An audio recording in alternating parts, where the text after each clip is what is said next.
Yo, what's going on, snipers, and welcome back to our Colorado Avalanche franchise mode. And in today's episode, we have probably like the second last season in the series, maybe the third last, as we only have like just under a month to go, I think, as I'm recording this, till the end of NHL 19, until the end of the series. So I'm trying to pre-record a bunch of episodes just so I could get to the part where I sim up on my own the remaining like 10 seasons, and then I could do like a recap video.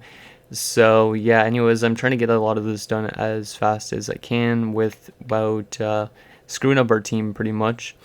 So anyways, in last episode, we decided to qualify our franchise goaltender backup, which is Hines, and we let him go for some compensation to the San Jose Sharks. So we got a first round pick, a second, and a third, which is not really a lot to give up or a lot to get for a like franchise potential goaltender. But like, I mean, the thing is with Hines, he wasn't playing the greatest as backup, and like it's not really realistic to have two like 90 plus goaltenders. So we're keeping Carter around for a long time. He probably till he retires, and then Vic Graves, who we just signed, is our new backup, and he's pretty good in terms of being a backup. It looks like, because as you can see, his first NHL season he wasn't the greatest, but then the last three seasons he's been putting up like an above average record, and he's got a really good save percentage, especially last season. So I'm hoping this guy can play some good minutes as a backup goaltender for us and maybe give us a better chance of winning more games this season. So anyways, let's get into the season simulation and see if we can make those playoffs again without the likes of our veterans that retired last year. Those guys being Joe Sakic, Theo Fleury, Patrick Waugh, and who was the last one? Sandis Ozolin. This year we might lose Peter Forsberg, so Forsberg's got one last shot to win it all. One of the two times that we won the Stanley Cup, he was out with an injury, so I'm hoping we get to see him with the Stanley Cup this time around if we win. But then again, there is a lot of other teams that are doing really good as well in terms of building up their roster, like the Sharks, who just took Hines from us. They have a really good squad, so I feel like San Jose's on the cusp of winning the Cup soon. But then again, in real life, they still haven't won one, so you never know. So 5-2 in the preseason, pretty good. Hopefully, we can continue that in the regular season. So let's go a month at a time. So let's go to November the 1st. See how we do in our first month. Hopefully, pretty solid. Like I was saying in the last episode, we do have a really young team for the most part. Like we do have a couple veterans, but we have some really like mid 20-year-olds that could still get better. And there's a very good win to start off the season, 7-1. Great game from Ross Carter in the pipes, and great game for our offense. And then we lose the second game. Yeah, the Mighty Ducks are also getting close to probably winning the Stanley Cup. And Henry's been injured. That's not good. So we'll throw in our depth guy, which is Amari Roach. Even though he's listed as a top 6, I decided to keep him as depth because Stu DiPietro, who was in the AHL last year, he's ready to be in a top 6 defenseman, and I want that guy to grow pretty well, so we'll see how he plays this season. Hopefully pretty decent. Oh, I'm starting to lose my voice already, so I'm going to get a drink of water in a second. So Laddie's been injured. Okay, so Laddie's been injured is what I was saying. So yeah, I'll just go replace player. That'll probably put in like Petrovic or something. So yeah, I'm just gonna get a drink of water while this is simulating because my throat is already dying.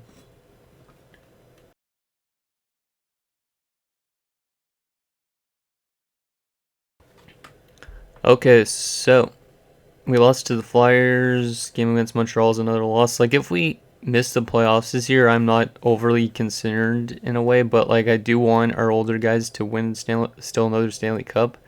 But like I mean, I don't really mind if we miss to an extent, just cause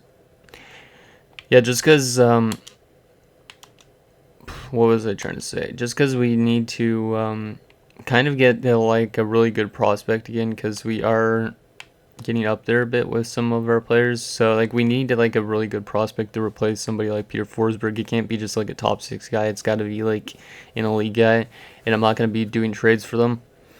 Sorry if I lost my train of thought there. I was just trying to make that roster change as well, and it was kind of confusing for a second. So Laddie's also back, which is good for our defensive core.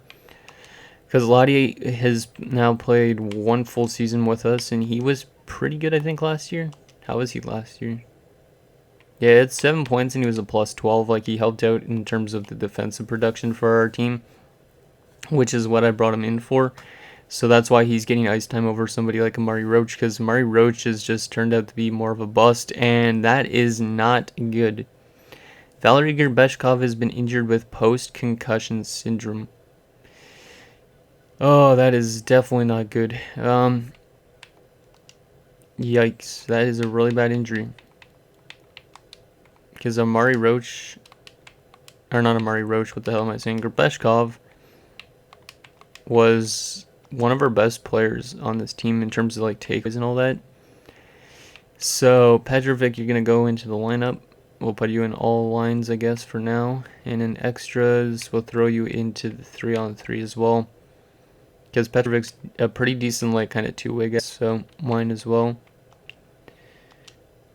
But damn, that is a really bad injury to have. Hopefully that doesn't set us back a lot. But like I was saying, if we miss the playoffs, hopefully it's by a wide margin and it's not like by only like 2 points. Because I hate seasons like that where you're so close to making the playoffs and then you don't get a really good pick because of it.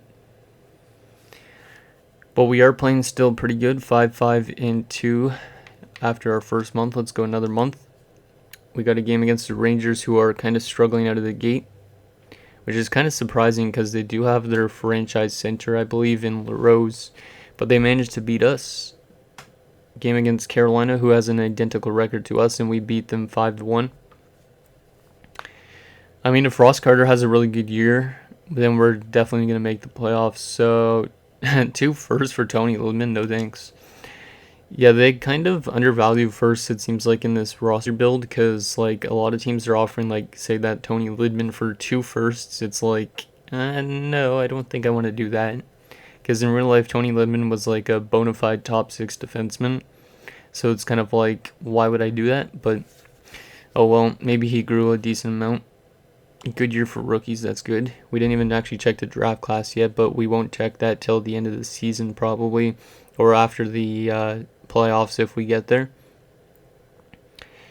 So 3 straight games where we've only allowed in 1 goal. So looks like Carter is on his game, or the backup who we just signed is doing pretty well.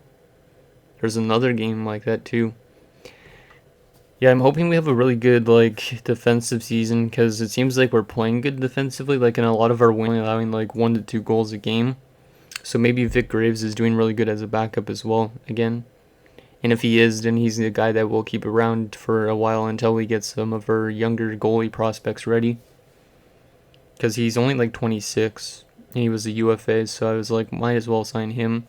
He's a decent enough replacement for Hines, because it just would be kind of stupid that run with a 96 and an 88 overall goaltender, in my opinion. So, like, it just does not make any realism whatsoever. And I kind of like to keep this a bit realistic to an extent, even if there is no cap. Because if you just get to go sign anybody you want, it's like, it's kind of dumb. So we're off to a pretty good start here, 15-7-4. That's great. Okay, so let's actually take a quick look at the goaltender stats for the season so far. I just want to take a look at that. Galchenyuk's leading us in points, which is kind of a surprise. We're listed as a champion, so we should be making the playoffs. Let's take a look at goaltending. So Ross Carter, how's he off to a start? Holy, 14-7, 1 shot at a 934 save percentage and a 2.0 goals against average. Damn, or just a 2 goals against average. So he's been really good. And then Graves as backup has been amazing as well. 2-1 with also 1 tie, a 955 save percentage and a 1.24 goals against average. So I think Graves was a really good pickup for our backup role. We're not going to check our player stats yet because I don't really need to see that till the end of the season. I was just more interested in the goalies, considering Most of those games that month we let in only like 1 goal against. There was one game right here where it was 5 goals against, so that was probably Roger that did that, just because Graves has such a like minuscule goals against average, and he hasn't played that much either. Okay, so another month game against Boston, we beat 3-1, so another good defensive game, and there's another good defensive game against Toronto. Yeah, this is looking like a really good defensive season. Even with the loss of Sandy Zolzlinch, who was arguably our best defenseman that we had for a couple of years because he was putting up a lot of offensive points. Wasn't as good as Sam Strudwick, but he was still pretty good for his age, like putting up like 35 points or something a season. Okay, so we are losing a couple. We lost one game this month so far. We tied one game. 2 firsts for Ryan McLeod, Francis Caberlet, a 6th and a 7th in the banks. It's weird seeing Frank Caberlet in Edmonton because Frank Caberlet was on the Hurricanes team that won in 06 against Edmonton. So, and I think he actually had a goal in the clinching game too. Okay, so yeah, this is a very good month still. Because we've only lost one game this month, and we've tied twice against Detroit, who's probably working their way up to being a better team than they've been in the past. Because like they started this GMO off really good, but then they lost so much players to retirement that it kind of set them back a few years, which is pretty realistic because technically in real life that's what happened as well.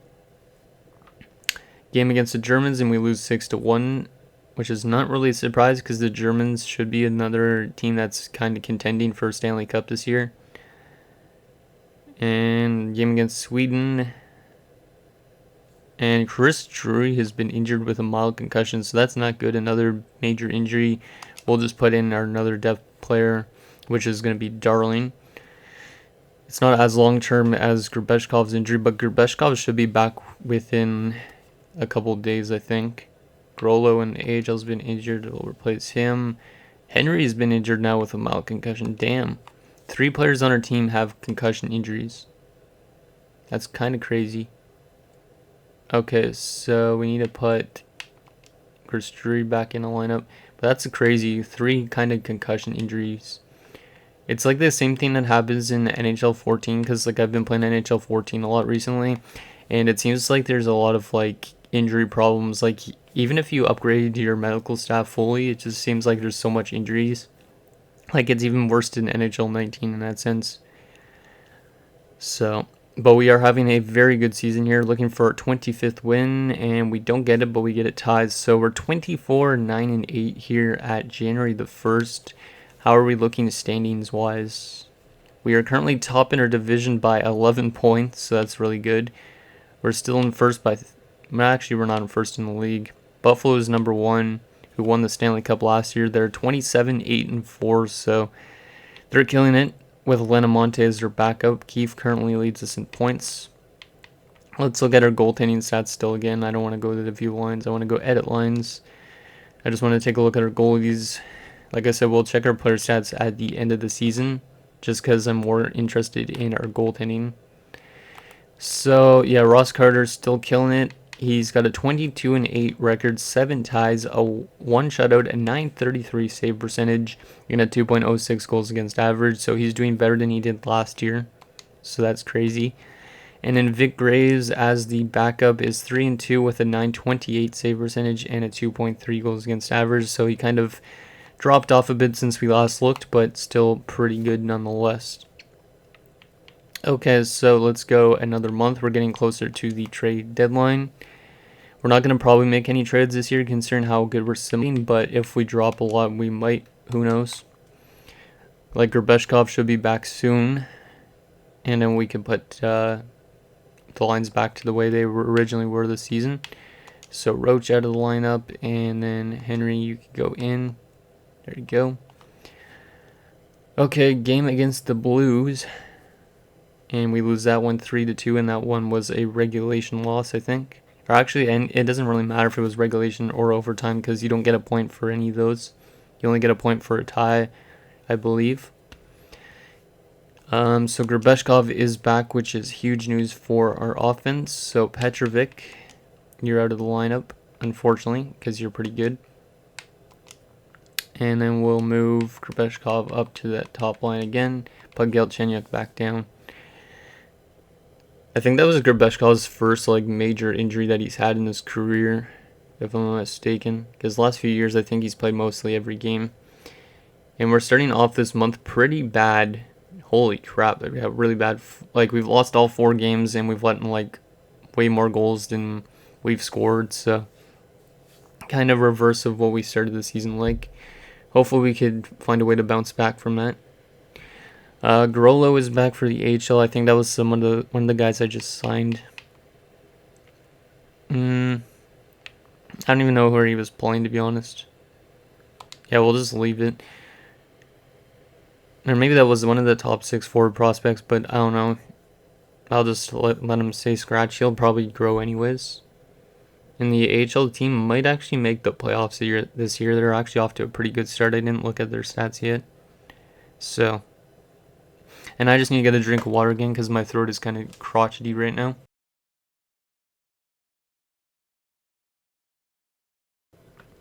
Okay, so we managed to beat Buffalo, which is good because the top teams. So we're getting wins when we need to. Game against Tampa Bay, who's struggling. That's really odd because Tampa Bay had such a good roster a couple years ago when they were in like the Stanley Cup playoffs, and then like they just fell apart. Okay, so Jokela has been injured apparently, so we'll replace player. That is our medium elite prospect down in the AHL.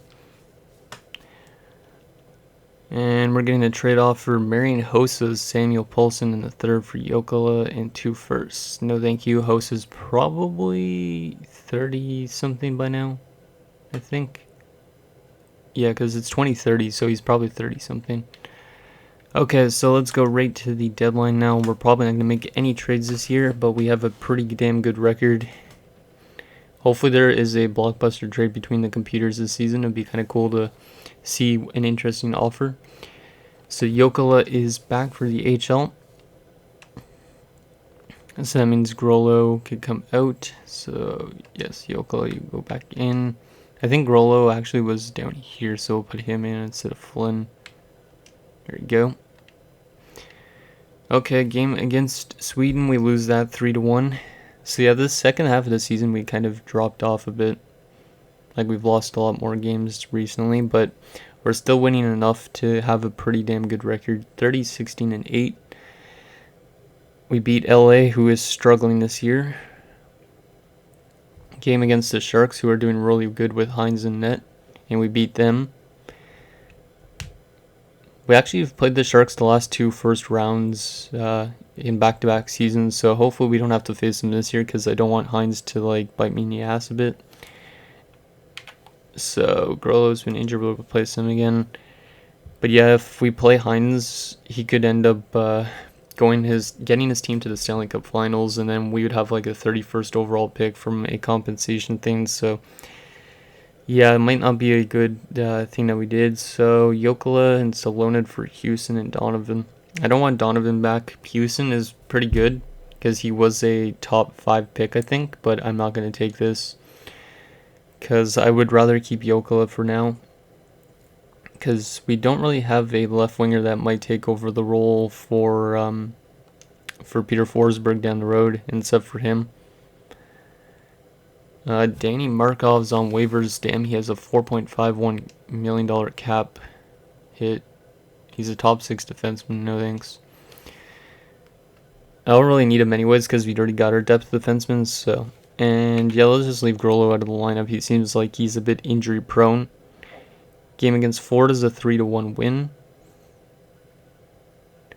Coming up on another game against the Czech Republic, who are doing not the greatest despite winning a cup a couple years ago. And we lose to them in overtime. Game against the Rangers, who are like way near the bottom. It's crazy. Then we beat them 6-2. And game against the Sens, well, Beaver, yeah, it was our 37th win on the season, our 36th win on the season. Okay, so yeah, we're not making trades this year because our team is doing good enough. Game against Florida at the deadline, we lose 4-0. So let's see if there's been any blockbuster trades around the NHL. Hopefully there's been at least a couple. I didn't want to go to contracts, stupid thing. Sometimes the screen moves too quick, I find. Let's see. Okay, so any big trades happen this year? So let's go to the bottom of this list. So this trade was actually like a month ago, but Riley Green in a 5th to Edmonton from Dallas for Hillen in a 5th. Washington acquires a 2nd, Sasaki, and Dmitry Yaskevich from Detroit for Casey May. So Washington gets rid of one of their May guys. Toronto acquires a 2nd and Michael Gilroy for a 3rd, or 2/3, and R. Walker. The Islanders acquire a 1st, Sestito, and a 2nd from Mighty Ducks for Jeff Friesen and Ralph Culp in a 2nd. So Jeff Friesen going to the Mighty Ducks. I think he actually played there for a bit, if I'm not mistaken. Maybe it was at the start of this build or something. I don't even remember. No, he was with San Jose at the beginning. I think he did, though, play for Anaheim.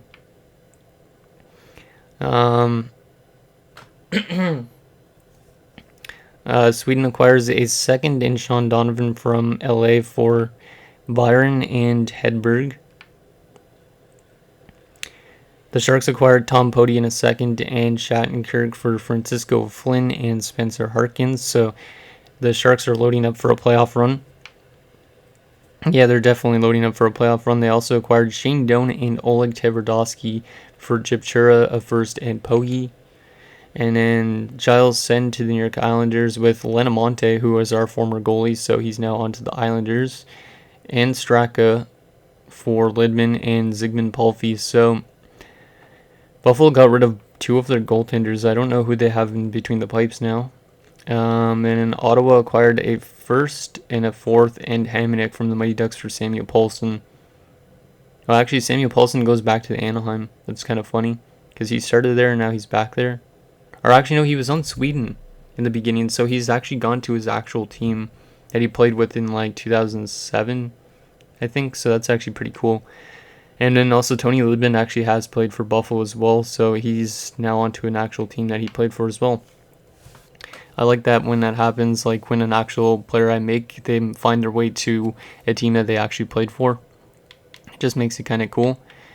So let's get the rest of the season simulated, and then we'll check our player stats, and then we'll see who we're up against in the first round of the playoffs, because we're more than likely making the playoffs unless we completely botch the season, which I don't really see happening, but I could be wrong. Game against St. Louis, we beat 4-3.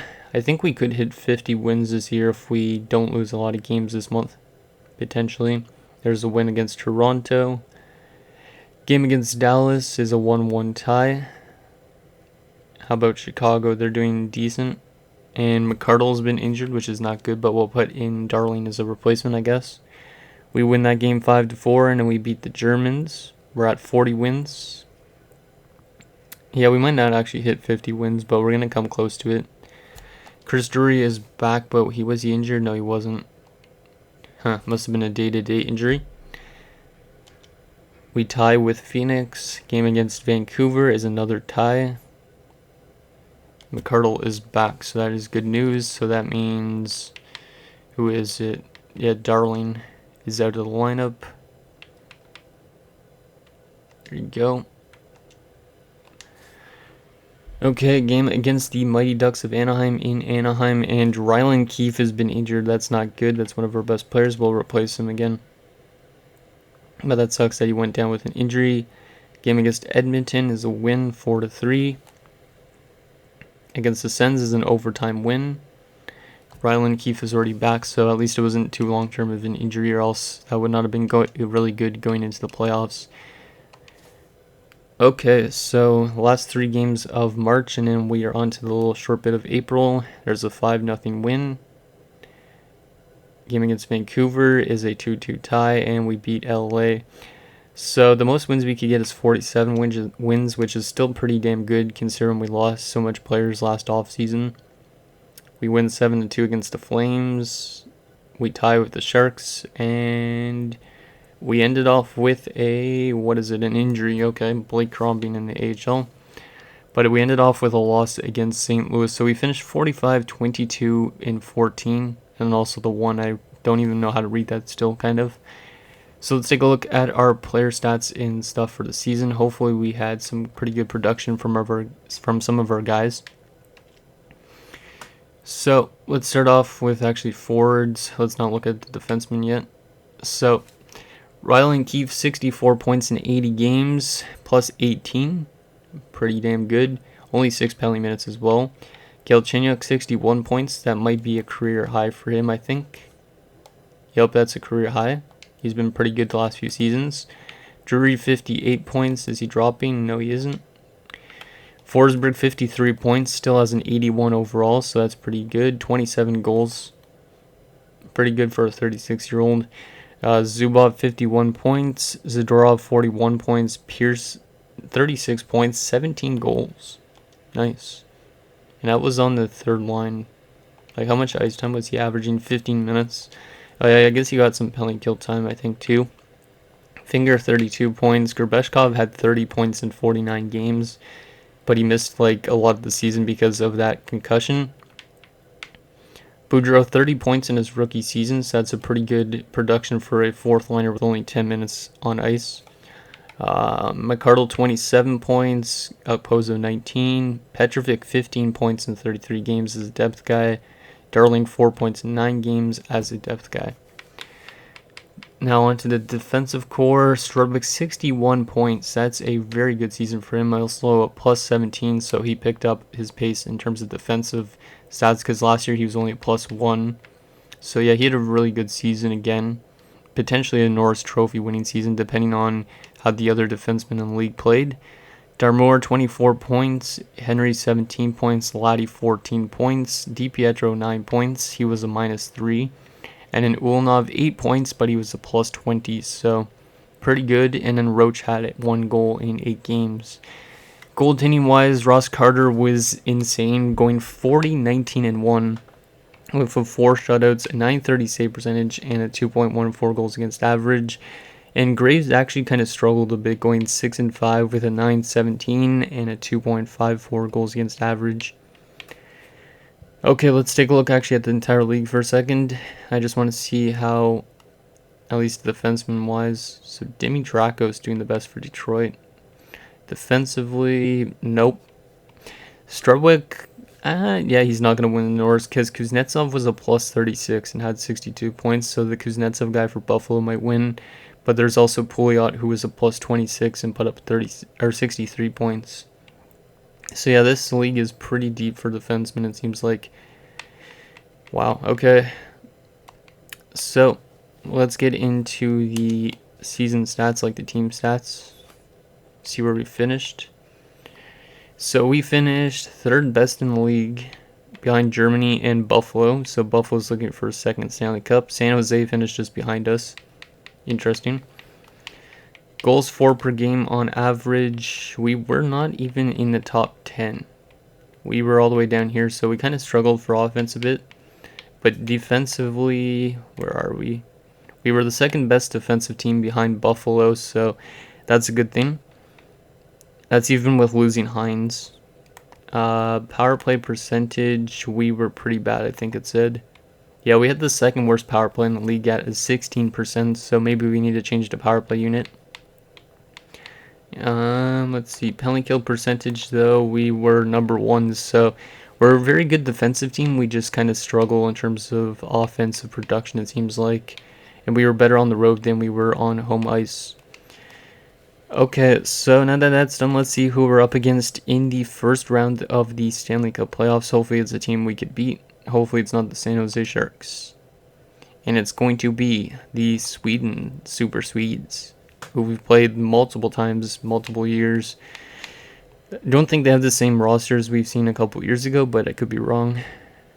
So let's see what their roster looks like. So no, I don't want to go to SML. I want to go to SHL. That's what I want to go to.